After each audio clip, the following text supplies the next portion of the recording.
On en vient à l'arrestation à présent hier à l'aéroport parisien Roissy-Charles de Gaulle d'un ressortissant saoudien suspecté d'être impliqué dans la mort de Jamal Khashoggi. Jamal Khashoggi qui avait été assassiné à Istanbul en 2018. On va en parler avec vous, Armelle Charrier. Bonjour. Bonjour. L'Arabie saoudite estime que c'est une erreur. D'ailleurs, des vérifications sont toujours en cours sur l'identité de cet homme.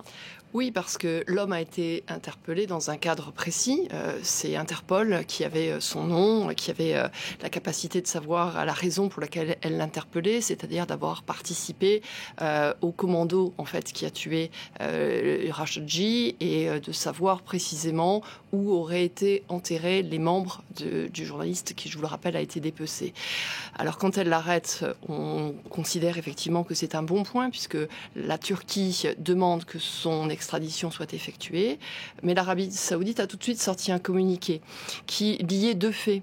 Le premier qui était de dire qu'il y avait erreur sur le nom et que le patronyme utilisé était un patronyme courant en Arabie saoudite. Ça, c'est possible, il faut juste le vérifier. Et l'autre chose, l'Arabie saoudite se dédouane en disant « Je vous rappelle que nous avons fait un procès et qu'il y a eu des condamnations et que donc dans ces cas-là, pour nous, l'affaire est close ».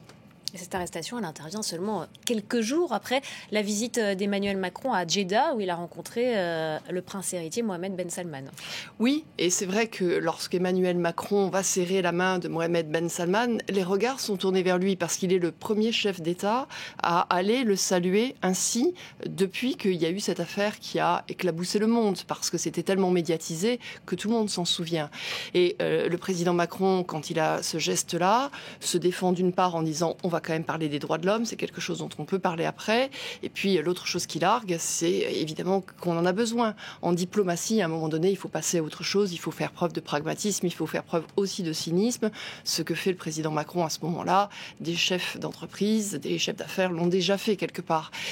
Mais c'est vrai que cette visite, cette rencontre, elle intervient soit fortuitement quelques jours avant l'arrestation, et donc dans ces cas-là, ça veut dire que peut-être il y a eu, on a aiguillé quelque part, soit elle intervient après, et dans ces cas-là, ça peut être un raté, parce que ça veut dire que ce qu'on aura gagné à aller rencontrer MBS se perdra immédiatement. Le président, quoi qu'il en soit, va être dans l'embarras. Là, il va falloir qu'il tranche sur une situation. L'Arabie saoudite demande quelque chose, la Turquie, elle demande l'extradition, et la France doit être dans un rôle le plus neutre possible. Merci beaucoup, Armelle Charrier, pour cet éclairage.